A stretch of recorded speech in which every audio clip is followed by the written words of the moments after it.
Hey guys, I'm Bridget.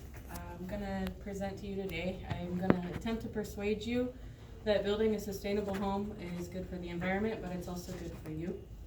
Sustainable home means that it's energy efficient, which means that you're gonna spend less money in the long run on heating and cooling costs.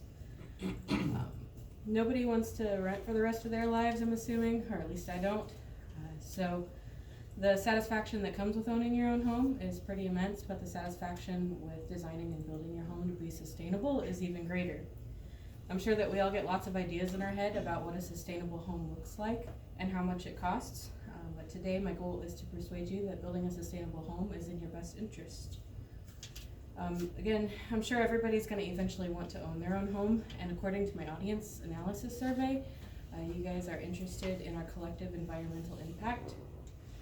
I've done lots of research on this subject for a previous speech as well as previous classes. I also just in general had an interest in earthships and sustainable homes for quite a while. Our human impact on the earth has been pretty devastating. When we build sustainable, it means that we're gonna have lower costs in energy of the home for heating and cooling.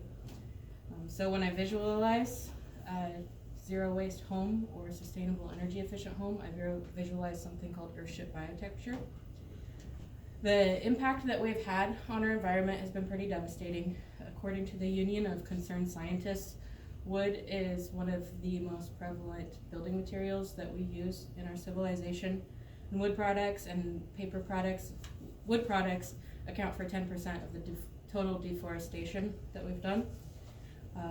Residential homes are responsible for 38% of the electricity consumption, and some of the impacts of using electricity are emission of greenhouse gases, solid waste pollution, use of water resources, as well as pollution into water bodies, and land use for fuel production. That all affects various surrounding plants, animals, and ecosystems.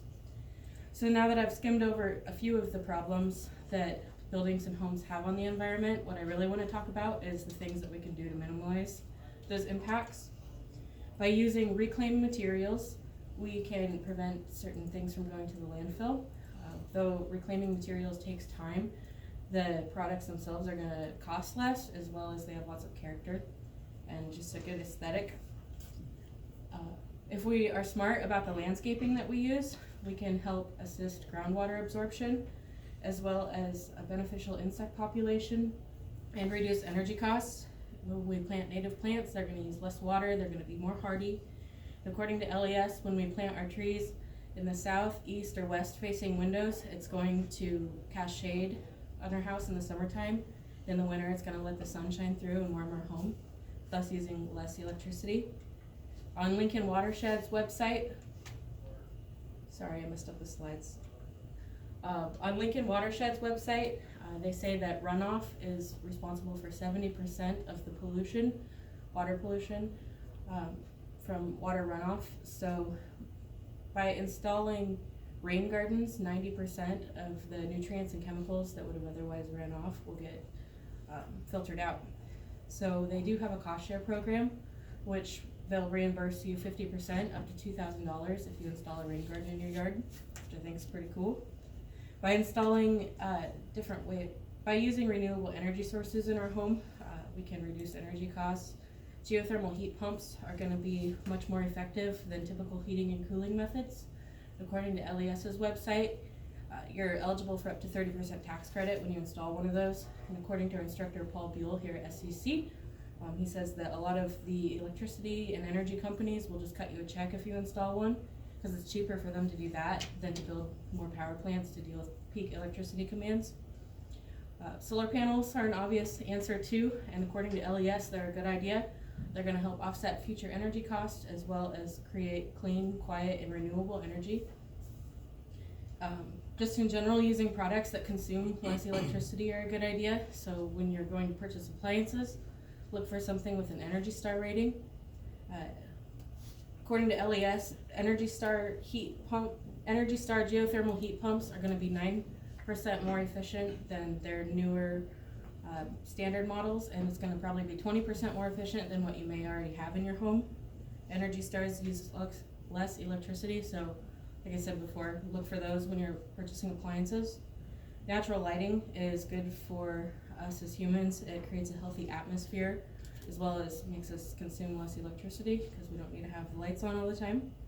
Installing geothermal heating in our floors and ceilings is going to use the ambient temperature of the earth to create a consistent temperature within our house, and in turn using less electricity, reducing peak electricity demands, which reduce emissions.